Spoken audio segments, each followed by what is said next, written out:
everyone. Woo, we did it.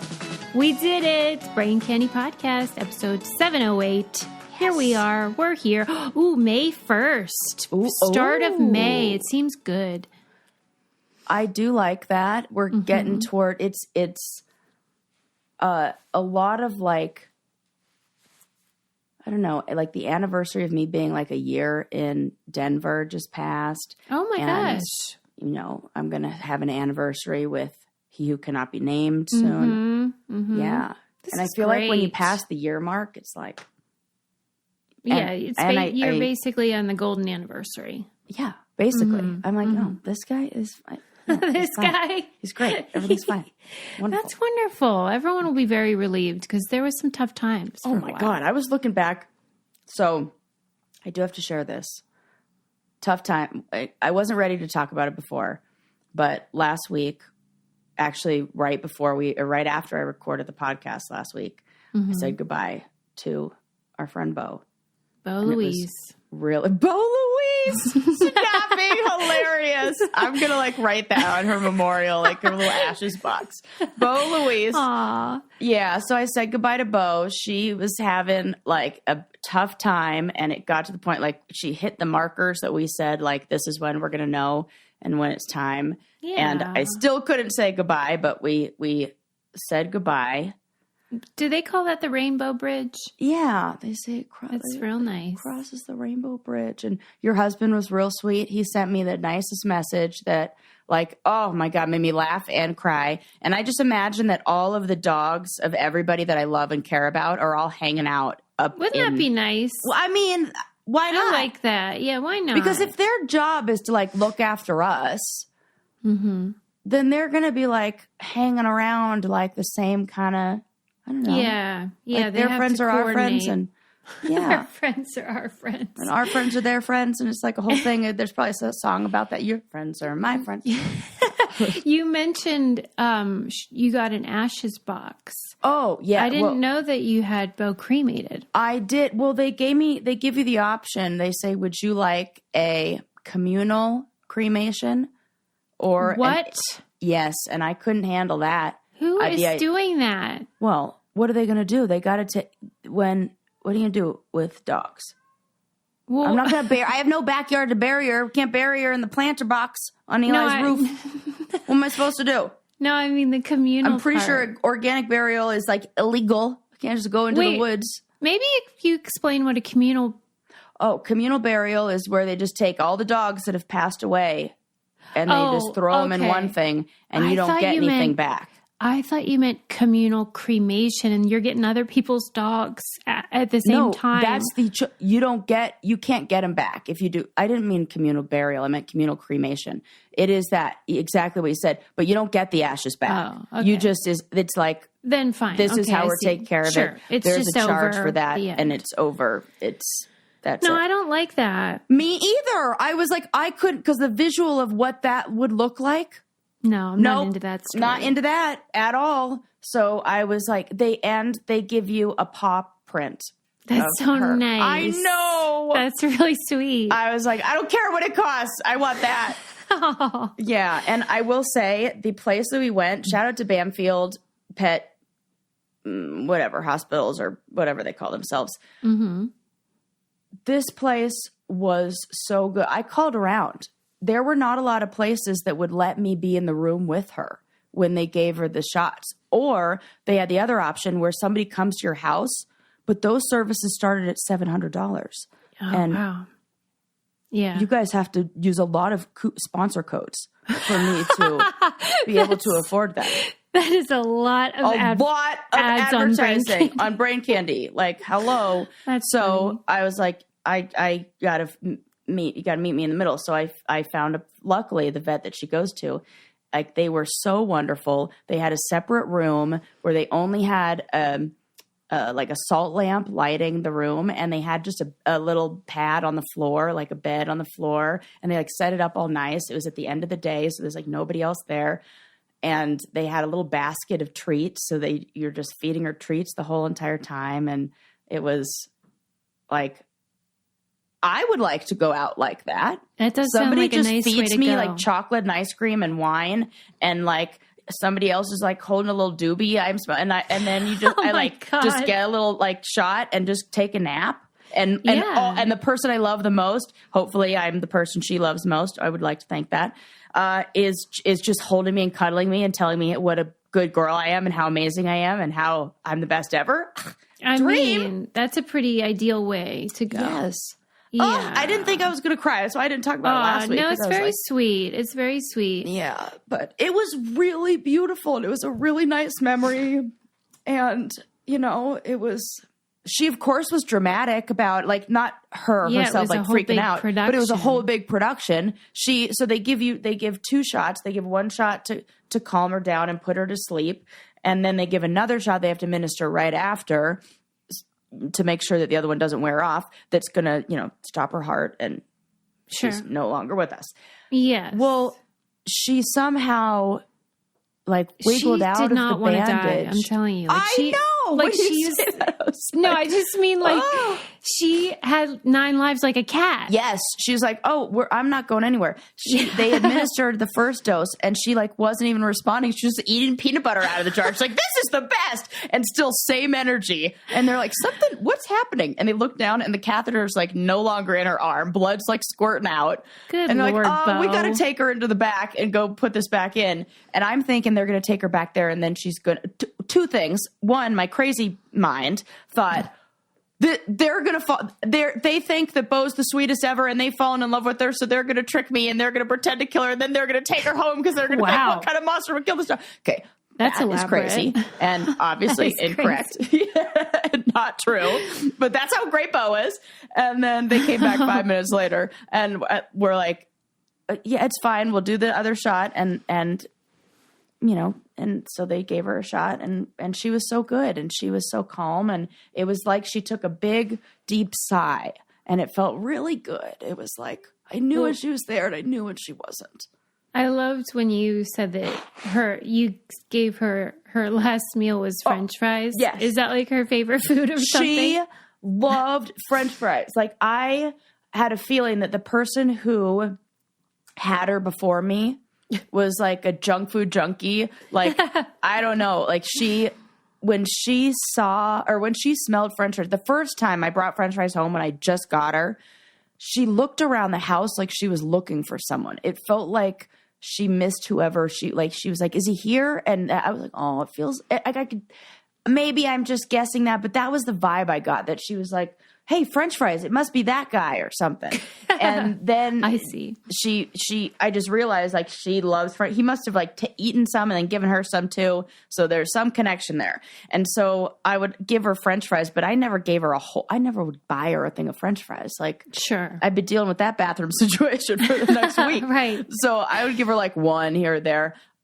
We went through the drive-through, and I got her an entire thing of French fries, and then I fed it to her. Like, what? She looked at me like, what happened? What happened? This is the real? best. You keep going. Like, she like looked at me like another. I was like, yes, all you want, all of them in the world. And then we went to the dog park. We went on a bunch of walks like before, and yeah. And she just wasn't interested in other dogs. Wasn't interested. She saw a squirrel and then did like 2 moves towards it, but then like started limping. And I was like, wow, she wants to do all these old like things, but it really is.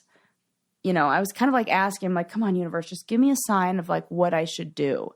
Like because you never think you always want to do the right thing. And there's not like a sign that pops up or like some little like, okay, we're ready now for you to like say goodbye. Yeah, there's always doubt. Always. So I was like looking, I asked I was like, just give me a sign. And thinking back, like if I am being aware and being mindful of how she is in those moments, she was telling me, she was like, there's a squirrel. And look, like we hadn't seen a squirrel on a walk in months. And then she sees a squirrel, which normally she'd be so excited about. She'd run up to the tree. She'd look at the bottom. She has a whole thing. She was off leash. She could have done whatever she wanted. And she was like, oh, I want to go after that squirrel, but I can't. And that felt like, oh, if my eyes are open, I can see the signs that her time has come. But then what I think, she's going to live forever? Like, I know, but it's so hard. It is. They're your best like buddy. I was like, she's, and I was looking back. I went through all the photos that I have and everything, all the archives, and made like a Bo album and like saved them and then got photos printed because like, what if did the whole thing. And I saw there was a video I took of her probably like 2 years ago. And I was like, wow, isn't Bo active for 14? I was like, oh my God, she's so fucking old. Like, she is fine. She had a good, like she got extra innings. Like, I remember watching that video and be like, wow, I can't believe she's old right now. That dog was ancient. Yeah, she hung in there, man. Yeah. So I don't even know what got me talking about this, but. No, it's okay. I'm glad that she had a great last meal. I'll tell you what I want for my last meal, my middle meal, and my first meal, and that's Green Chef. This has been okay. I promised Eli. I know. I promised him I would talk about this because he said that I have to say I told you so kind of thing. Like, because I was doubting the keto meals. I knew you would. And now he does this thing where he gives me treats and stuff. And then I go, oh my God, this is delicious. And he goes, keto. And right. I'm so annoyed, but it's like secret, delicious, healthy food. It tastes like I'm at a restaurant. Yeah. I would even agree know, with you. Like it is restaurant quality. Yeah. And you end up saving a lot of money because I'm a restaurant lover. Yes. I really love eating out, but that's just not feasible to do all the time because you want to be responsible with your money. And Green Chef is a solution because you get that same level of taste and enjoyment, but for much less money, and it's super easy to make, so you're not slaving over a hot stove all the time. Yeah. And I don't like having to think about what I'm going to make. Like that takes up a lot of energy. The grocery shopping, the meal prepping. Hate it all. What the question of what are we going to do for dinner tonight? Don't ask me that after the end of the day when I made a million decisions. This takes care of all that and step-by-step instructions. You just have to show up and do it. And they have a bunch of different varieties. You can get the keto. Protein packed is the newest collection, which is fantastic. Vegan, vegetarian, fast and fit. Like these are some of the protein pack. They have Greek chicken salad with mint olive tapenade, enchilada spiced turkey bowls, almond crusted barramundi. Come on. What do you want? Right. Almond crusted barramundi. Come on. The ingredients come to your house. You get the recipe. It is like date night. Yeah. And anyway, you'll love it. So they have a deal. Let me read it so you know what it is. Go to greenchef.com/braincandy60 and use code braincandy60 to get 60% off plus free shipping. That's greenchef.com/braincandy60 and use code braincandy60 to get 60% off plus free shipping. Yes.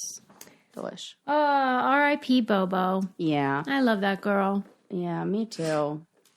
I thought it was sweet how Lincoln got a little emotional. It's so sweet. He loved her. Really great videos of those two together. Yeah, I have some really fun stuff. And Lincoln did this thing for a while where he pretended like he didn't like her. It was like, oh, go.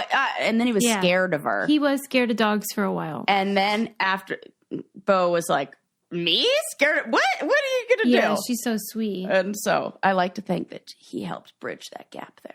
Mm-hmm. Yeah. I think you're right. Not afraid of dogs. But. Yeah. Yeah, so that's the happening here. I felt like I was talking about something before that and then got distracted with, emotions and, who knows? Yeah. What else? What else? But I did watch some, I was kind of jealous. You've been talking about some great documentaries you've watched recently. Yeah, and I feel like, I don't know what the deal is. There's just been really good, television. That's true. I've been tempted.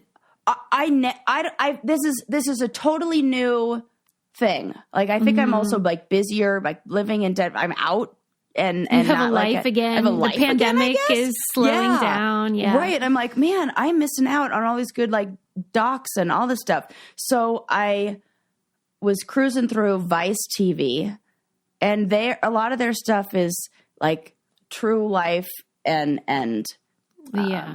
journalistic kind of? Yeah. Mm-hmm. Documentary style, but maybe shorter, not a whole hour. And I found a TV show that is if we could take our wild and wacky episodes or lifestyles of the weird and wacky that we used to do and put them in a TV show, this would be it. I'm going to have to watch that. You have to, Susie. Oh my God. That's like my favorite thing is like weird subcultures and like fringe lifestyles. It's the whole show. It's called In My Own World. Okay. And it is... No, maybe it's In My Own Words. Here we go. Okay. No, it's In My Own Words. I wrote it down. And I was like, I think that's it. In My Own Words. Okay. Yes. That's funny, Sarah. Truth be told, I was in a free trial of Vice, so I only got to watch 3 episodes, and they had a few that were locked, which I'm like, we're getting this. So I'm like, I'm going to have to watch all of it. Like, they got me. It worked. The old trial routine. I'm getting the subscription. It's too good. So the one that I watched first was about zombie like survivalists, like people. They think this is going to happen. Zombie stuff. Yes, and it featured. So they focus the episode on one person. But they do talk about like the culture. Community. Yes. That is so this is where this first one got me. I was like, oh my God, there's so much to unpack here. His job, federal law enforcement officer. Okay. It really, like, we have this idea that some of like the people who are participating in these fringe groups are like doing cuckoo crazy things and like oh, they probably, I don't know, own like a gun shop way out in the middle of nowhere, and who's gonna like talk to them? Shop. No, this guy is like part of a FBI response squad. Like, that makes me a little nervous. Well, what do you mean FBI? Is it FBI or federal law enforcement? Oh, is that different? Federal Bureau of Investigation. Yes, it is. Yeah. Federal law enforcement officer was how they described him. That's what I wrote down. Because if it really were the FBI, now I'm worried. That's a good point. Okay. So he started this group called ZRT, which is the Zombie Response Team. Oh my God. And what I think is really interesting that they do is they have them talk to a therapist. Okay. Uh-huh. And it was really interesting to see. Oh, you're saying the show had... Yes. Oh, my God. Yes. Tell me what happened. They're in the same way. Remember we watched the Flat Earth one? Now you're definitely going to have to watch it. It's so good. You know, when we watched the Flat Earth one, how it was about flat earthers, but there was kind of this subtext and message of like, people who are on the outsides connect. They want to belong. Yes.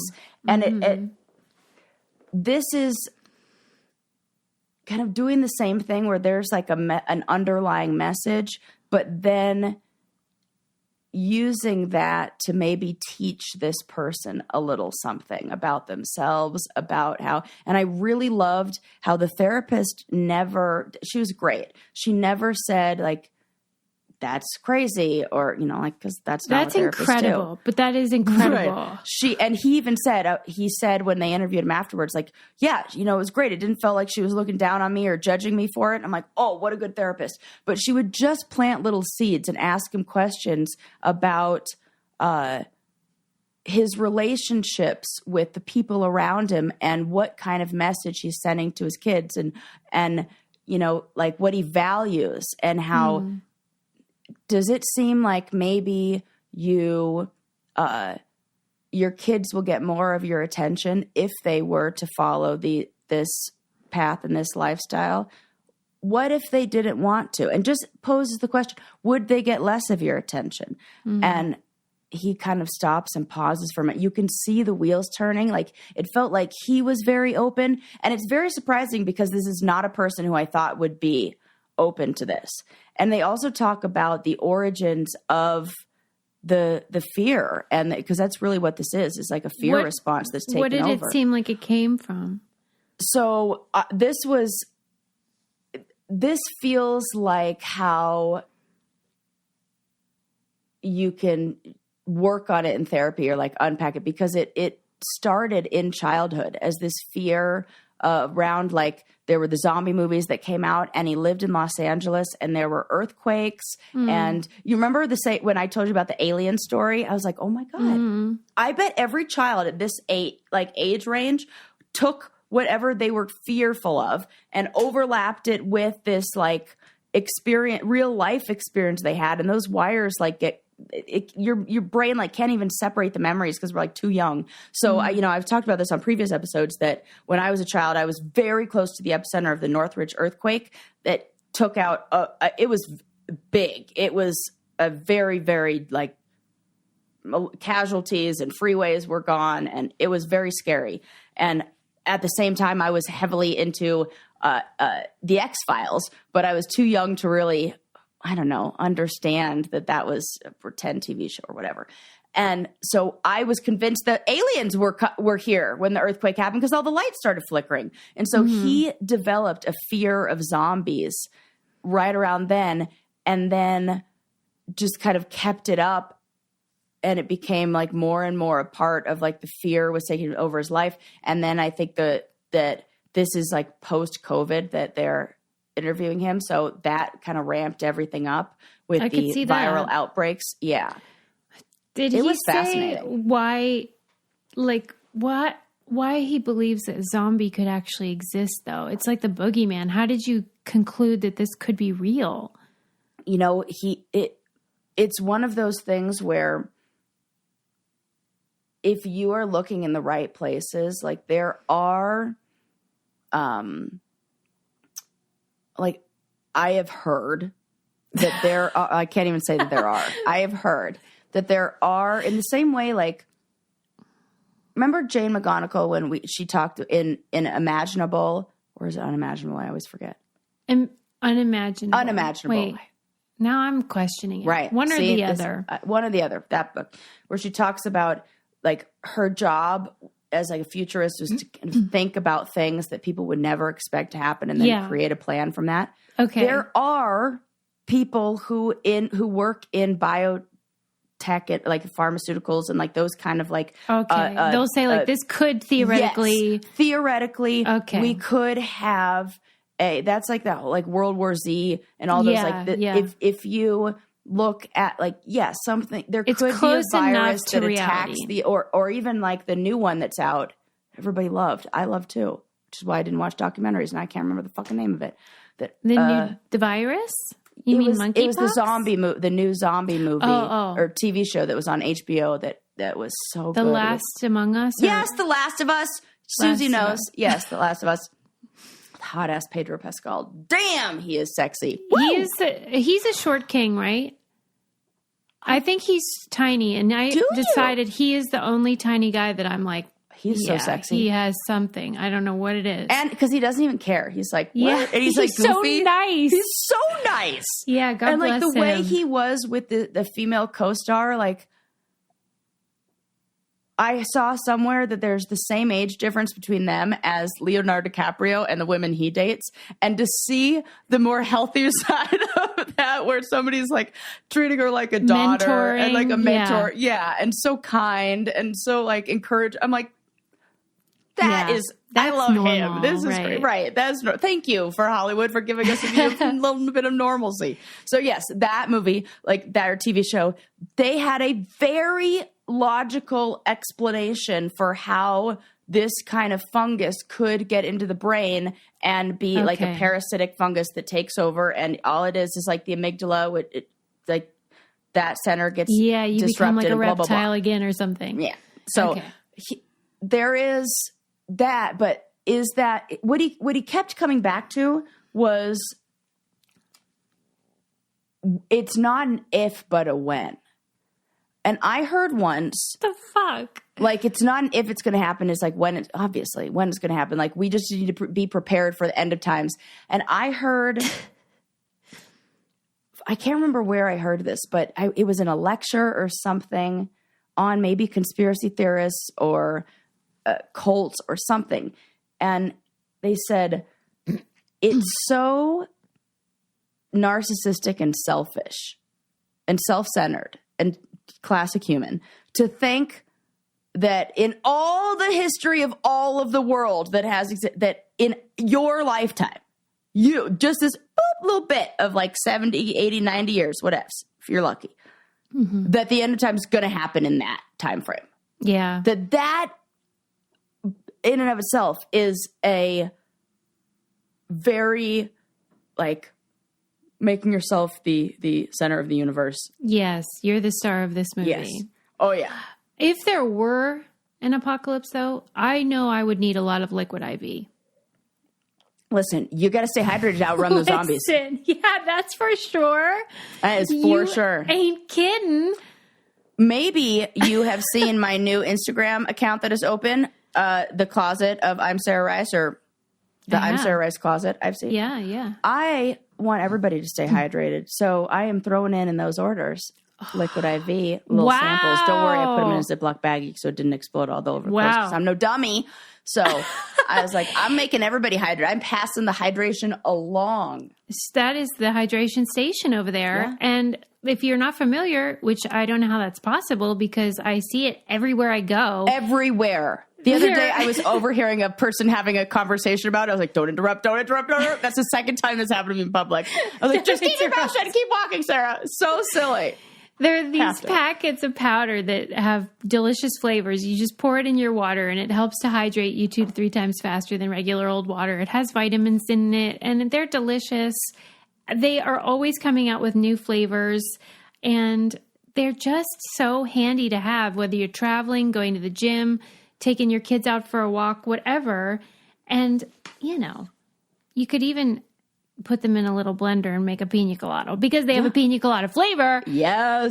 Grab your Liquid IV in bulk nationwide at Costco, or you can get 20% off when you go to liquidiv.com and use code CANDY at checkout. That's 20% off anything you order when you shop Better Hydration today. Use promo code CANDY at liquidiv.com. Yes. Okay, so you said it's like self-centered and yes, whatever, to even think, this is when the world is going to end. Yeah. How did that episode end, though? Was there resolution in any way? In a way. I mean, he has like 3 sessions with the therapist, and she gives him a activity, like a challenge. Like, you really love when a client says the phrase like, man, she hit the nail on the head when she said da-da-da. And she identified or just said to him, like, it seems like a lot of your life is in your control. What does it feel like to not be in control? And can you manage those feelings? I think not being in control, like, creates feelings of fear, I'm sure, and makes him go deeper into this coping strategy. Really, that's all it is. And she said, you have to have a day with your kids where they get to pick what they want to do. It's not zombie training time. It's not, bow and arrow, whatevs. It's like, so he like played princess with his daughter, and you could see he was like, this is difficult for me. Like, he was like, but really? he was a good sport. He's like, really? You want me to? Okay. But he sat through it. He did it. And she was the therapist was real proud of him. You could see he was the kind of, he was at a place with his relationships, especially I think with his younger children, that they were either going to put up walls with him and he was not going to have a connection with them, or their relationships would become one-dimensional and only about this, in which case that's not a healthy relationship. And he must have been feeling that, sensing that, getting that from family members, because you can tell when somebody's ready to do therapy and like committing to the process. And he was in it. I was impressed. I do think it can be useful too, that even, let's say he's right, that zombies are a real threat and you might want to think about it. You still have to really reflect, and this goes for all of us, about the limited nature and the scarcity of time on this earth. Yep. And what do you want to spend that time doing? Right. And he sounded like he was spending a lot of time, like an inordinate amount of time on this thing that has a small chance of actually happening. Right. And yet his kids You know, you only have them for a minute. Because that was such a big part of his friend group. And then his first wife, he like started this company with this organization. And so it was like a part of his... Is it a profitable thing? No, like he... there's like 5 members. It's fine. It's like they meet they like have barbecues. Like it's... Oh, okay. Gotcha.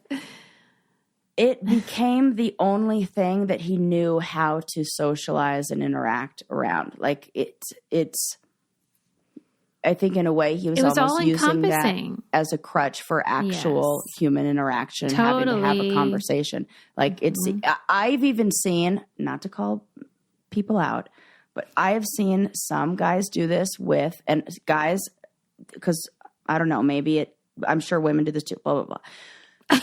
with sports teams where it's like that's like the subject that we can all agree on, or we can all have like a conversation on. Everybody knows something. It's like neutral topic in a way. Oh, I see. And they rely on it entirely. They rely on that to have conversations and to have, you know, it's like, oh, thank God it's fantasy football season because I'm finally going to have things to talk about. So it's like surrogate for closeness or something. Yes. Yeah. And I think that was starting to happen in those relationships. And he has to learn how to interact and have close relationships in a different way. I hope he keeps walking that journey towards the light because the zombies, they aren't coming, buddy. You know, and I was thinking too, like, okay, let's say your goal, let's live in that reality. Zombies are coming, just like you said. Like, yeah, right. There's a certain level of preparedness that There's a limit. There's a limit. Yeah. Like, and I would say like, okay, even like the best, I don't know, NBA basketball player. Mm-hmm. He doesn't practice from sun up to sundown. Like that guy's going on vacation. That guy's got a family. That guy's like, hanging out and doing fun stuff and all this. Like, it's called balance. That a little bit of that was missing. And then I just started an episode, only got like halfway through, and so I didn't get to the good therapy part or anything yet. And I feel like this woman's going to be much more resistant. She believes that she is a time traveler. Okay. Yeah, you're going to love this one. Didn't you know somebody who said that they were come on. This is a thing. I didn't know them, but there was this guy named John Titor. That sounds like a time traveler. If time traveler were going to have a name, that's obviously it. Who I think it was in the early aughts claimed that he was a time traveler, and this was like on the early internet, you know. She could know John. I mean, it's so fun to like hear like about it. Last might as well be like TikTok time traveling. Like, it's so funny. Like, okay, where did she say she was from? Like, what year are we talking? So, this is from where I was like, this one I know exactly what's happening here. This is. She seemed a little more closed off about discussing her past. I bet she did. Mm-hmm. Yeah. You mean proving that she was real? Right.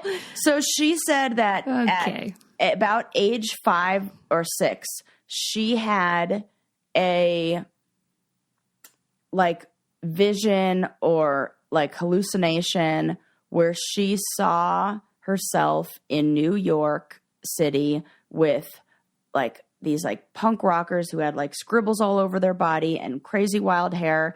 And then when she was a teen, she went to New York City and she saw the Dolls, and she's like, this was them. Oh, like, so she had deja vu, basically. So she, I mean, basically. Well, what I would, as a therapist, want to say, what was happening when you were 5 years old that made you go somewhere? Because this is disassociation from safety. Course. And like, we know, she read some magazine, Rolling Stone, that had that picture in it, 5 years, and is like visualizing herself there because that seems like fun. And outside of the world, we could see what this is. I don't think she's lying. I think her brain is playing tricks on her, and she doesn't realize that. Yes.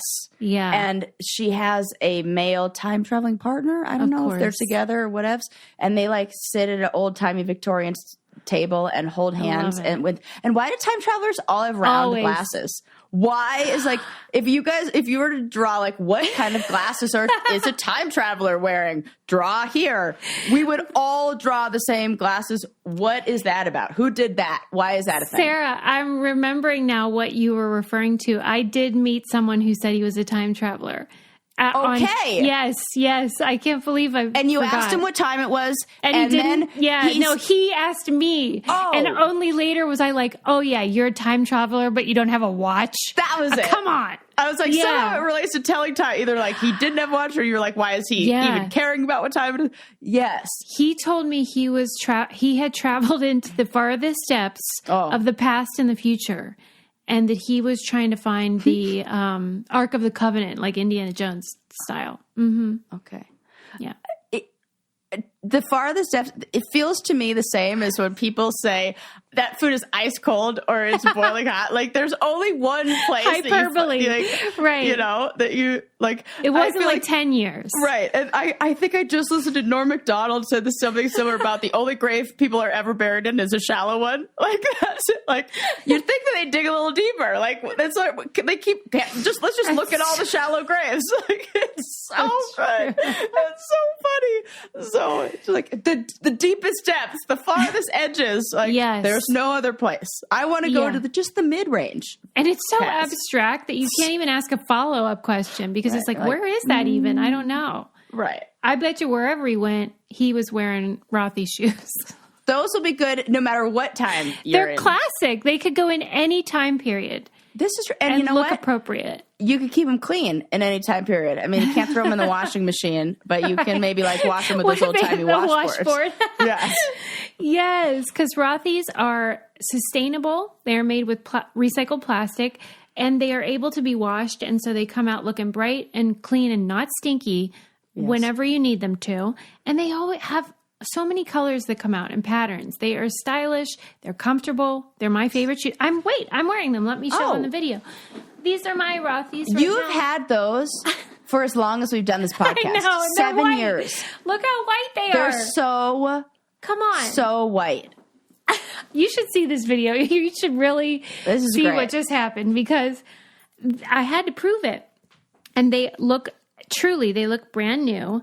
For stylish and sustainable shoes, shop Rothys. Get $20 off your first purchase at rothys.com/braincandy. That's ROTHYS.com/braincandy. That is going to crack me up later. You know how I always text you later and I'm like, remember that time? Remember that time when you did this? When I put my leg over my head on video? That was great. You got to show the people. I had to show it. I had to. Anyway. Yeah. I will watch that time traveler one because I'm more sympathetic with the zombie guy. He seems like a nice guy who just is fearful. She sounds like someone who needs to see a physician. Yeah, I'm only, it was like, you've run out of time on your free thing. So while you were watching. I cut it off this morning. And I was like, damn it, I want to watch the rest of this. So yeah, I gotta follow up with that and see. Yeah, TBC. But it was good. I so highly recommend the In My Own Words. You've talked which me could into be it. In My Own World. I don't Truly. know. It I don't know. The name, you'll figure it out. Yeah, they had another group that I'd never heard of before, like people who see themselves as wolves. Oh Lord. Come on. Yeah, but not like on all fours and not like werewolves.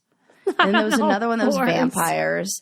And then there's another one that I've never heard about this, hollow earth people. Is that a thing you've heard of? No. And what would the point be? Who cares? If it is hollow even. Do they think something's going on in there? Another world inside? Party? Right. Oh, God. That is so stupid. Yeah. Another world inside. There are those like sinkholes that happen where like that all is of a sudden it'll open up and then there'll be a whole like underground forest in there. What? This happened. It was in China that there was like a big sinkhole or some big pit and that opened up to like this underground, I don't know, forest. How is there plant life in the dark? That's a good question. What kind of plants are these? Maybe there was like little sunshine coming through certain areas. I mean, I don't know. I'm going to have to follow up on that. I didn't invent this. I don't know. I have nothing. I I'm just saying shit. Our family, we were on a road trip, and when we do a road trip, we just do trivia the whole time. I love that. And so we have this thing that when you read a trivia and it's like more interesting than just like that one little thing, we have a pretend button that you can push called the deep dive. So much. The deep dive it's button. Like, ooh, ooh, ooh. Totally. Yes. Isn't that the submarine's noise? It was as close as I could get it. That is not a soundboard, people. That is just me. You're welcome. Our human soundboard, Sarah. Yes.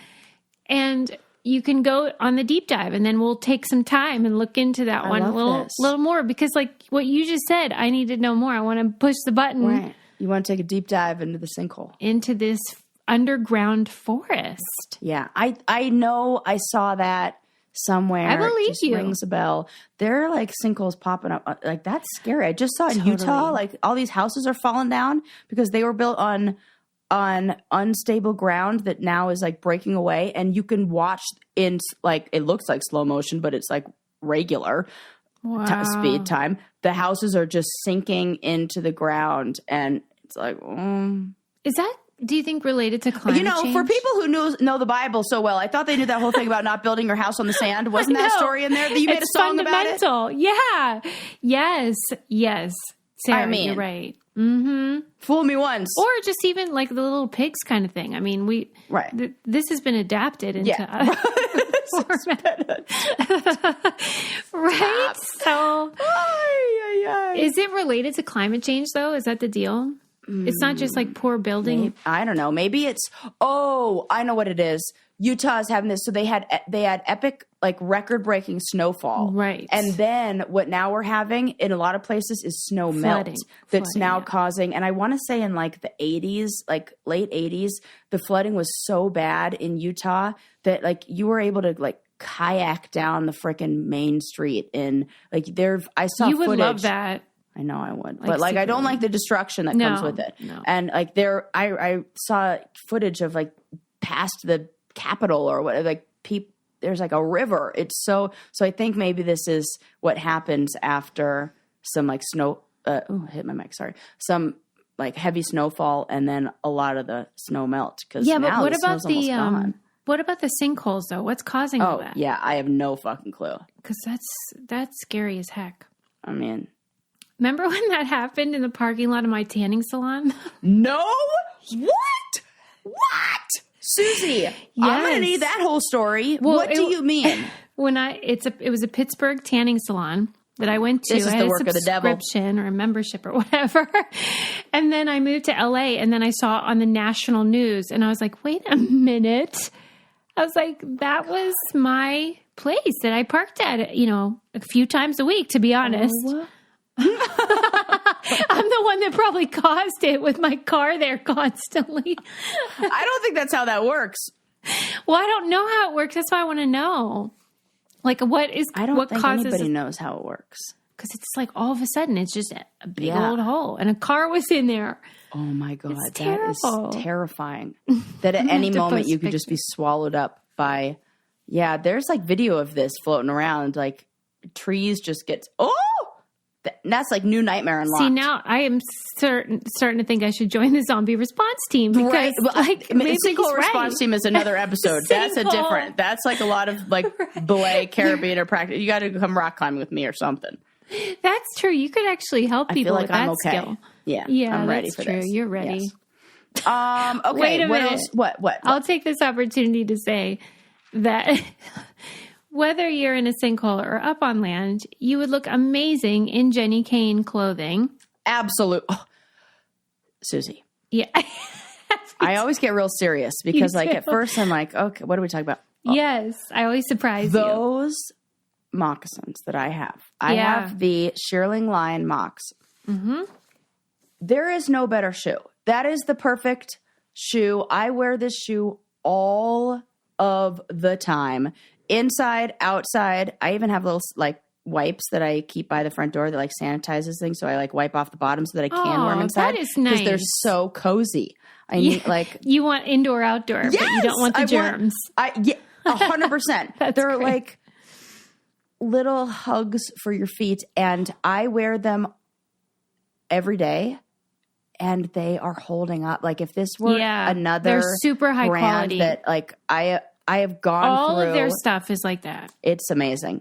And you've seen me in my sweater every day for the last, entire winter. Yes. They're just really high quality classic pieces that I cannot say enough good stuff about. Mine is the cashmere cocoon cardigan, I think it's called.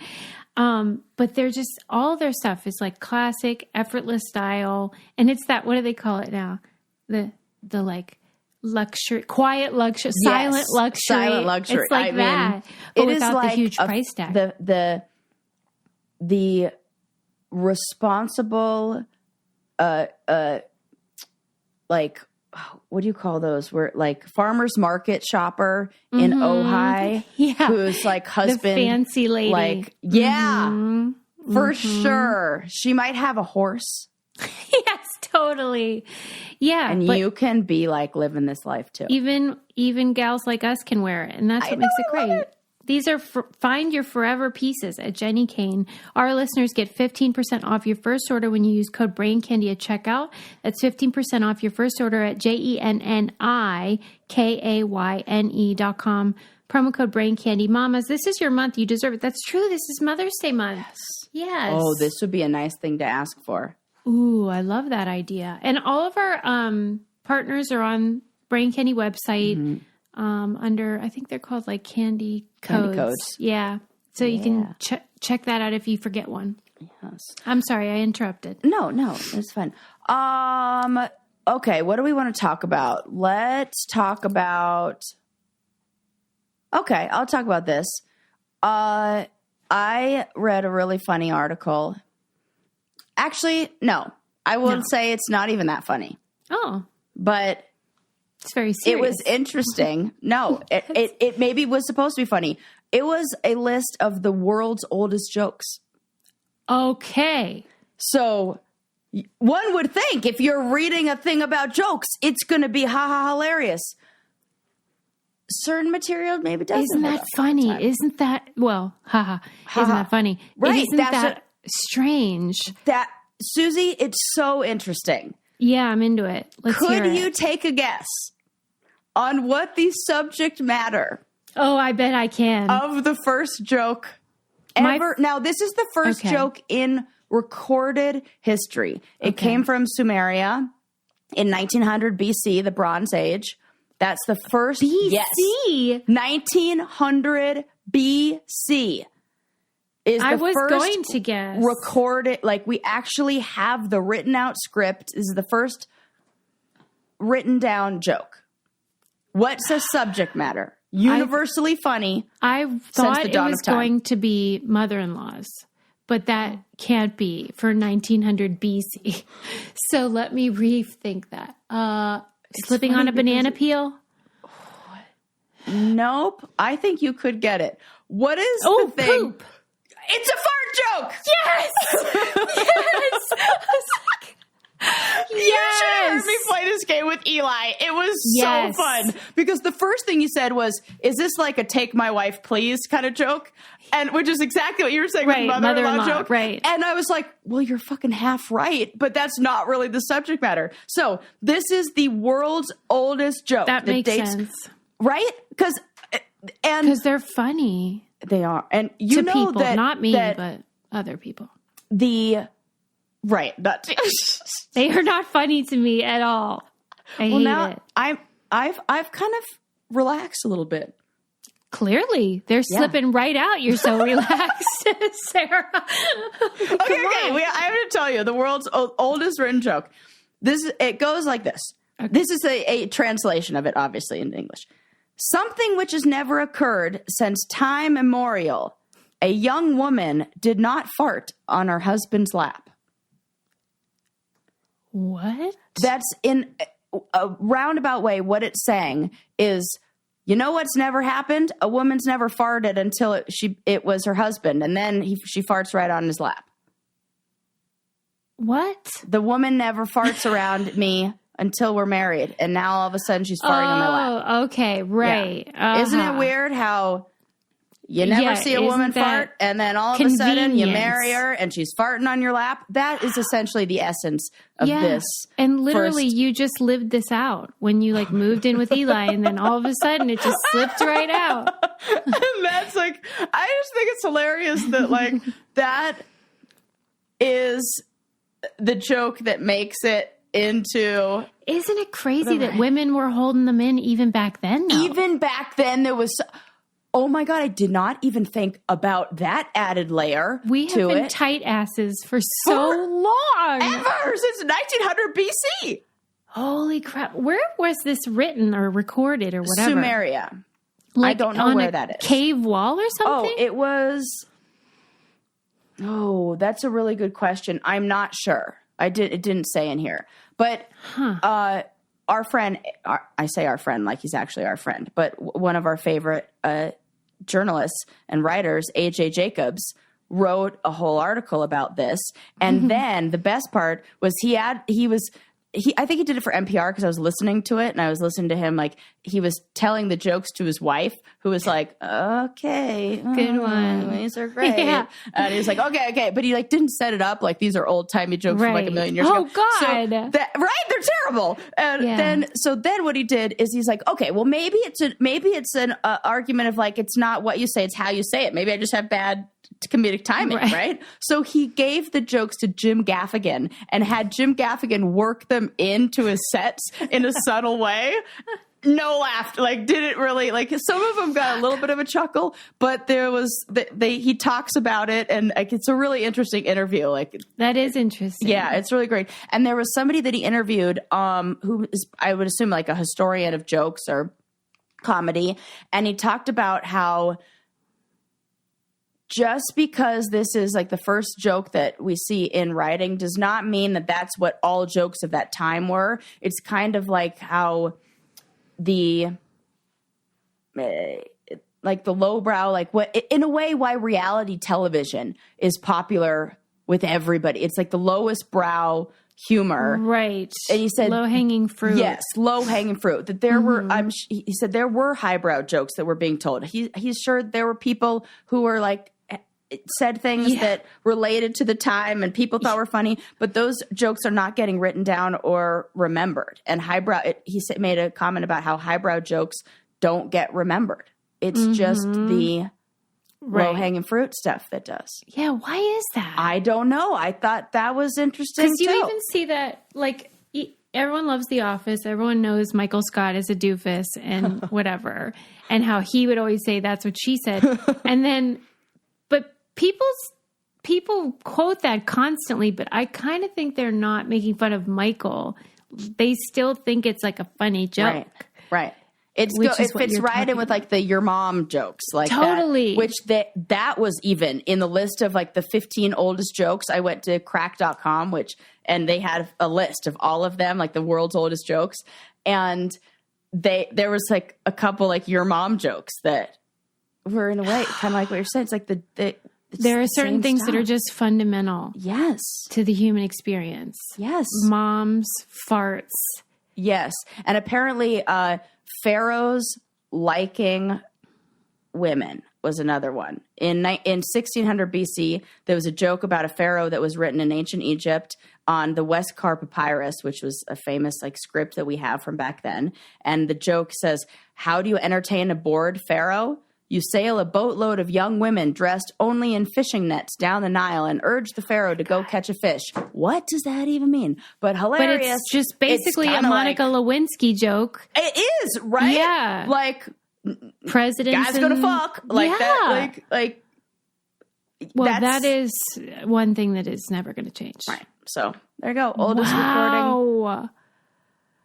We've done enough episodes to where I was like, we had to have talked about this before, and there's no way that A.J. Jacobs did an article about this, and somehow we did. But here it is. So if you want to check that out, it'll definitely be in our newsletter. We'll put the link to the article on the oldest jokes of all time, and you guys can see if maybe it's just my bad delivery. Maybe you can sell it better to your significant other. Well, yeah, because it does sort of, sometimes people whenever there was a lot of sampling of songs, like when P. Diddy was constantly sampling like old songs on his current songs, people would do these conversations about like, are all the songs already written?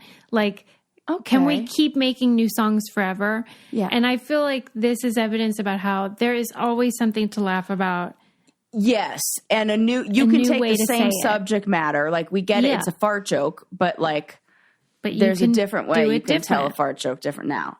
Because sometimes apparently it does feel like people thought the Sarah Time Law was very funny. So. It is so funny. I think about it a lot, about how that is just so smart, great wordplay, and also like a useful way to describe it. The rule about where you're allowed to fart in Sarah's home. We read some book that talked about how things people will latch on and believe things that, like an apple a day keeps the doctor away. Like, no, it doesn't, but we'll believe that because it sounds good. Yeah. So I was like, maybe if I just create something that sounds good and like sell that hard. I think it's your best work. I'm not kidding. Peaked, guys. I peaked with the fart joke. Because that is right the around perfect description. Samaria humor level. Right. But that's the thing. Like, because I sometimes feel like that when I've been writing material or whatever, I'll just think that there's nothing new to write about. It's all been said, but it has not. It has not. That's why we can keep doing 1 million of these episodes, and we're going to do 1 million more. Yes. And keep Take listening. It or leave it. Whether you like it or not. Yeah. Well, that was the A+ content. That was right up my alley, all of it. Well, I felt like I owed it to everybody because I'll be honest, the last episode was literally hours before I knew I was going to say goodbye to Bo. I was not in a brain, like I could barely even read the words I don't even know what I talked about. Like I didn't even, and then I was thinking I was talking about the ice cream thing. I didn't even talk about one of the points that stood out to me the most in that article was that when you actually look at it, people who eat bread are consuming more, like essentially bread is worse than ice cream if you put it on paper and you look at like what it does to your body and everything like that. So like if you're just eating ice cream and not eating that, then it's better for you. So you reflected on the episode and you felt like you hadn't performed at your best. I was like, I didn't even talk about all the things that I even like were important in that. My mind was not, I wasn't. Wow. So, I wanted to bring it back. You did. Remind the people about the fun stuff. This stuff is what I live for, like weird people. One of my favorites. And I was thinking about how on Things We Got Wrong, we still have not hit the Brain Candy episode where we discussed the poop knife. Oh my God. When did that happen? It's later. Because I feel like that's something people associate with us. It is you lived in your new house. It wasn't, because I can remember where we were in recording. Yeah. Yeah. You lived in the house and not in the Redondo place. Wow. So we have to wait till it's the house episodes. Oh my God. Well, but I had 3 homes. I know. So that's how I kind of blocked things off. Of where I know that I electrocuted myself with the fly swatter in the Redondo house. Yes. My second one. Yeah. Isn't that funny? Okay. Well, we got a lot coming and we got a lot we already did. And that's how it is. And so you should keep coming back because this is just and I'm learning so much from this things we got wrong. I am too, even though I was hesitant. The one who was wrong. Like I'm reluctant every week. I'm like, I don't want to do it, and then I do it, and I'm like, I learned stuff. You know when you like well, maybe I just know, or maybe you're like me. I don't know. Are you Sarah? Are you Susie? Whatevs. But are you like the kind of person who just blurts stuff out and goes, I don't know, I heard that somewhere once, but you're only like half right about it. This gave me the opportunity to like listen again and be like, find out the other half of that information. Yeah, and now I know things like why you're clumsy around your period. Right. We fine tuning stuff. Yes, fine tuning. And now I have the actual facts and the info. Okay. It's great. Love it. All right, people. Thank you again for using our codes, thebraincandypodcast.com. And be sure to leave us a review and 5 stars, of course, and subscribe. We'll see you next time. Bye. Bye.